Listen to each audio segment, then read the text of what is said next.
how it will going to affect the farmers of the south? Not only the farmers, but the farmers, the consumers are also going to be affected.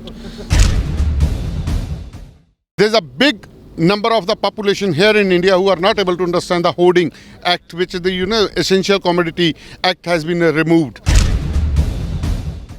There is a big possibility of hoarding and black marketing. Stock limit has been avoided.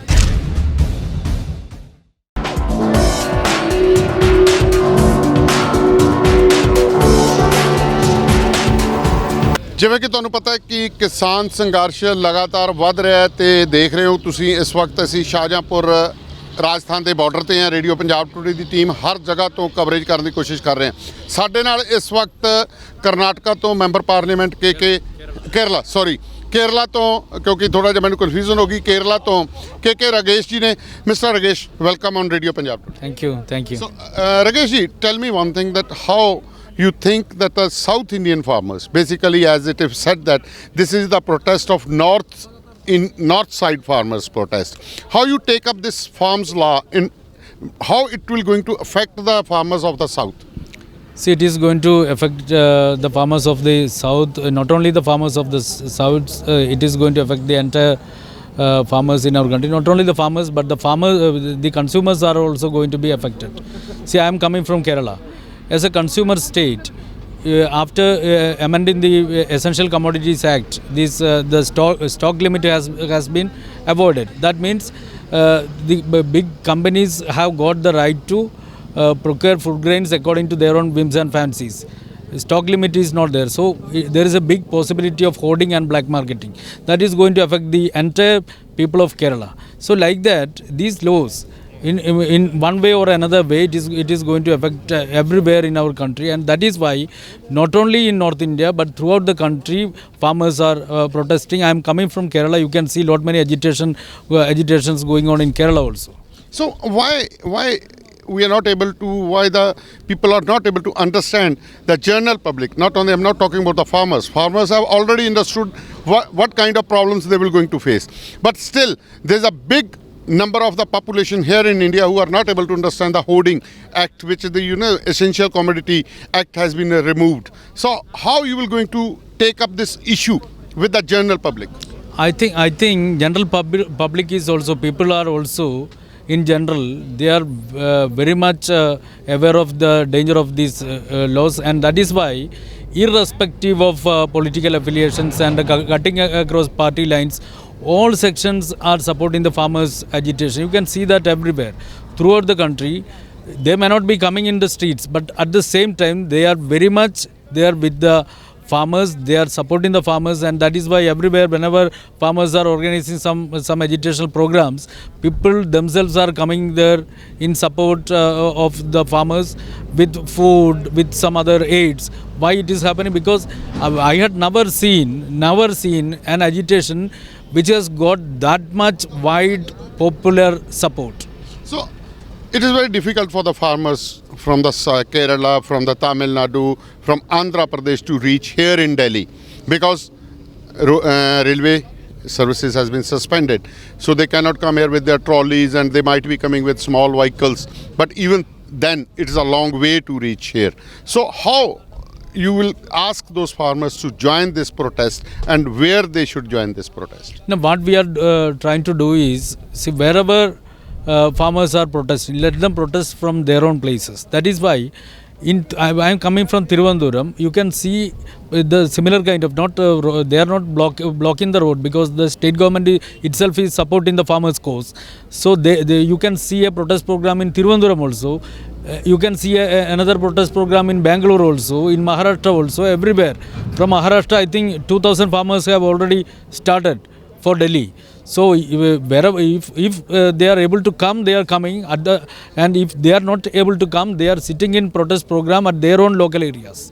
So you were there in the parliament at that time when these bills were passed.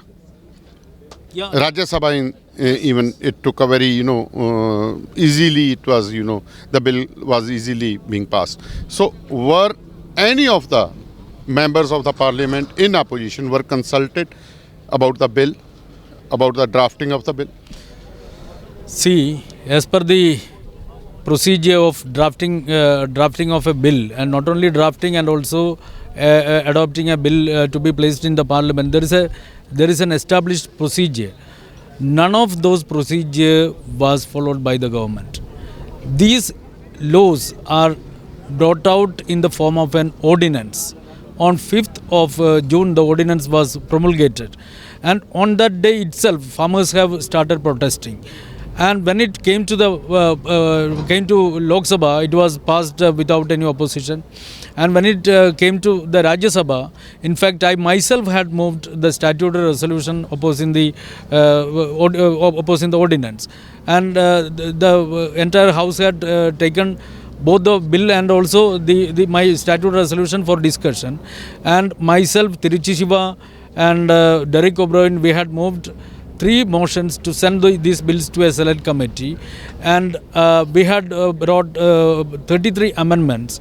We were in fact demanding for a division on each and every motion, resolution, and also on amendment. But unfortunately, the deputy chairman, he was dancing on the tunes of the government, and he was not at all listening to the members. It is the right of the members, if it may be a single member party or a single member, if a single member demand for a division, it is the responsibility of the chair that a division is taken place. But unfortunately, no division was taken place. It was passed on a voice vote.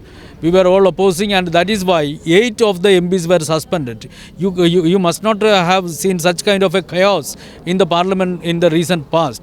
8 members were suspended, and we were staging in a protest program in front of the Gandhi statue all through the night. And next day, the entire opposition had boycotted the house. So unprecedented, extraordinary circumstances were there in the parliament when they passed the bill. So they had sabotaged the democratic process. They had sabotaged the rules established by law, rules of procedure of the Rajya Sabha. And why they did so? Because many parties which were supporting the ruling dispensation, all those parties were also opposing. Listen, as a young parliamentarian, you're very young at your age.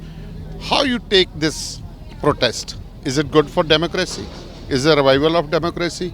And how you will going to take up the issue that's very little number of opposition people from the parliament, member parliament from the opposition in the parliament? See, all members, I think all members want to come and join this protest. I am here as part of the All India Kisan Sabha. I am also a joint secretary of the Kisan Sabha. I am a son of a farmer. So that is why, by heart, I am here. That is why I came here from Kerala. For the last 12 days, I am here in Delhi. I used to go every places of the protest. And I think all other members are also wish to join for this protest. Issue is that these bills were passed. Punjabi ਸਮਝਾ ਇਹਨਾਂ ਨੂੰ ਅੰਗਰੇਜ਼ੀ ਤਾਂ ਆਉਂਦੀ ਨਹੀਂ ਉਹਨਾਂ ਨੂੰ ਮੋਦੀ ਤਾਂ ਆਉਂਦੀ ਨਹੀਂ ਅੰਗਰੇਜ਼ੀ These bills were passed. These bills were passed in the parliament without considering the democratic ethos. See, if voting was taken place, I am damn sure that the bill will be defeated, because their own ally, Shiromani Akali Dal, was opposing, and there are many political parties which were supporting the government time and again, such as TRS, BJD, AIADMK. All these parties were opposing. Their leadership came to me directly and they told me that they are going to support my motion to send the bill to a select committee. So, and that is why they are sure. Many of them were on quarantine also. Many members from BJP were on quarantine. So they are very much sure that if voting was taken place, their bill will be defeated. And that is why, without voting, by violating all the democratic ethos, they had decided to go ahead with the bill, and they had passed the bill. In the parliament itself, we all were saying that if you are going to do like this, you are going to face the wrath of the people, wrath of the Kisans of our country, and that is why the government is facing now. That is what the government is facing now. Okay. Thank you very much. ਸੋ ਤੁਸੀਂ ਗੱਲਬਾਤ ਸੁਣੀ, ਕਿਉਂਕਿ ਮਾਮਲਾ ਇਕੱਲਾ ਕਿਸਾਨੀ ਦਾ ਨਹੀਂ ਹੈ, ਮਾਮਲਾ ਆਮ ਲੋਕਾਂ ਦੀ ਹੋਇਆ। ਪਾਰਲੀਮੈਂਟ ਦੇ ਵਿੱਚ ਮੰਨੀ ਨਹੀਂ ਗਈ ਗੱਲ, ਜਿਸ ਢੰਗ ਦੇ ਨਾਲ ਡਿਕਟੇਟਰਸ਼ਿਪ ਕੀਤੀ ਗਈ ਪਾਰਲੀਮੈਂਟ ਦੇ ਵਿੱਚ, ਇਹਨਾਂ ਵੱਲੋਂ ਵੋਟਿੰਗ ਦੀ ਮੰਗ ਕੀਤੀ ਗਈ ਪਰ ਵੋਟਿੰਗ ਨਹੀਂ ਹੋਈ। ਸੋ ਹੋਰ ਵੀ ਕਿਸਾਨ ਨੇਤਾਵਾਂ ਨਾਲ ਗੱਲਬਾਤ ਜਾਰੀ ਰਹੇਗੀ। ਫਿਲਹਾਲ ਸਾਨੂੰ ਦਿਓ ਇਜਾਜ਼ਤ।